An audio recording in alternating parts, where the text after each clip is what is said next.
alleged ties to Saddam Hussein. The committee, led by Senator Norm Coleman of Minnesota, alleges that he received oil from the Iraqi government for his opposition to UN sanctions against Iraq. The committee is investigating allegations of corruption in the UN's Oil for Food program.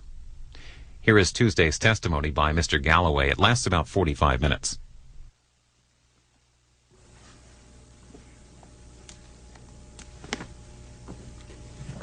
Mr. Galloway, I'm pleased to have you before the committee today. What I'm going to do is briefly summarize the evidence before I give you a chance to give your sworn testimony.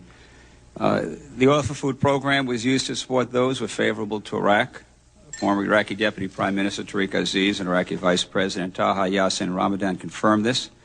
I would think that you would admit that your efforts to oppose the sanction were well received by the regime.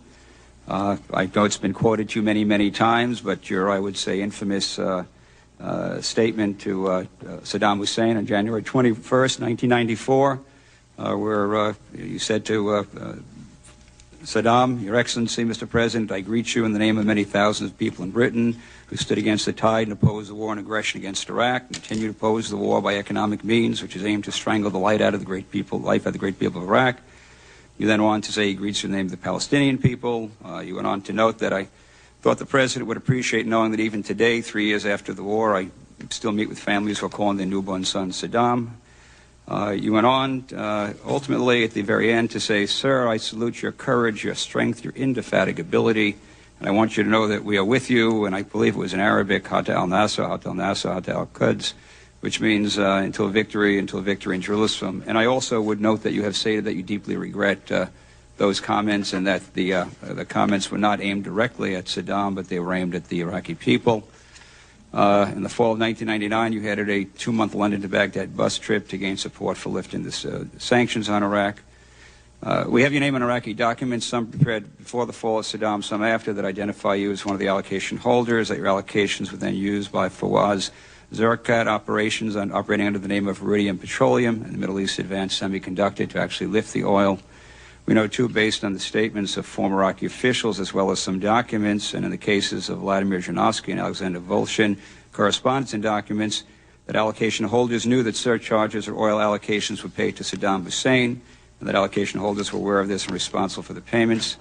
We have also heard testimony regarding several documents retrieved from the Iraqi Ministry of Oil that demonstrate how Iraq allocated oil to its friends and allies. Exhibit 13, which you've seen, displayed a SOMO chart that demonstrated Vladimir Zhirinovsky's dealing with Machino Import in Phase 11. That chart also lists contract M1104 with Middle East Advanced Semiconductor. Footnote 93, her testimony regarding a SOMO commercial invoice dated June 27, 2002 that shows Middle East Semiconductor loaded 2,360,860 barrels of Iraqi crude oil pursuant to SOMO crude oil sales contract M1104. Exhibit 12, we heard testimony regarding correspondence from the executive director of SOMO to the Iraqi oil minister providing details of contract M1104 and listing your name in parentheses next to Middle East Advanced Semiconductor and Fawaz Zurakat, who we know lifted the oil. Again, statements of detainees, including former Vice President Ramadan, confirmed that the name in parentheses, your name, is the allocation holder. We heard testimony regarding contract M1104, which was signed on December 12, 2001 between SOMO and Fawaz Zurakat, president of Middle East Advanced Semiconductor.